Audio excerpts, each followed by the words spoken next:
จันทร์ดวงจัดดวงชีวิตបងดวงจัดរៀមបងសាសងនឹងស្រីតែច័ន្ទនៅខ្ពស់ហួសក្តីស្រមៃ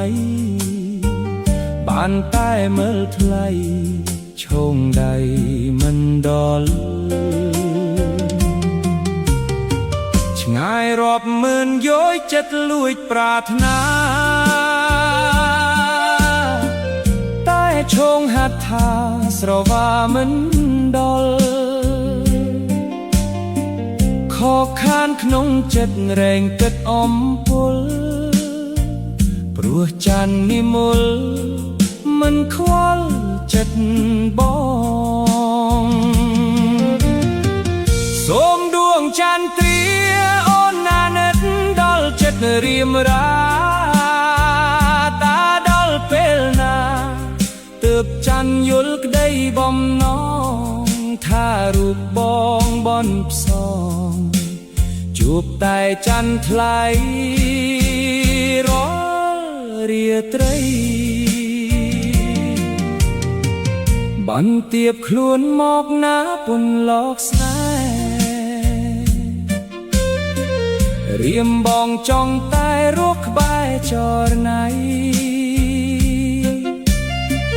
បាក់ពួមលឹងបងរំពឹងអ្វីតាដួងច័ន្ទថ្លៃប្រណីបងទេ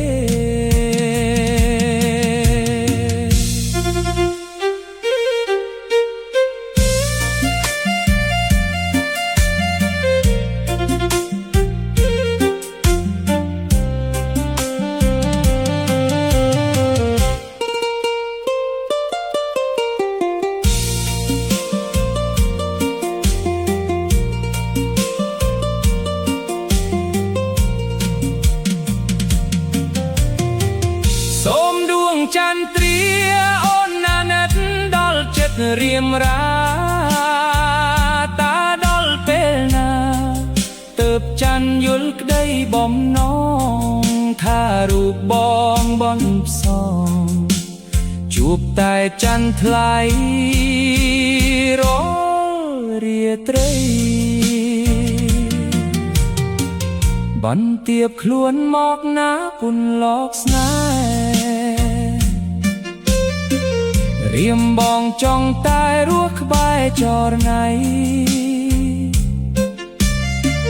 បាក់ពួមលឹងបងរំពឹងអ្វីតាដួងច័ន្ទថ្លៃប្រណីបង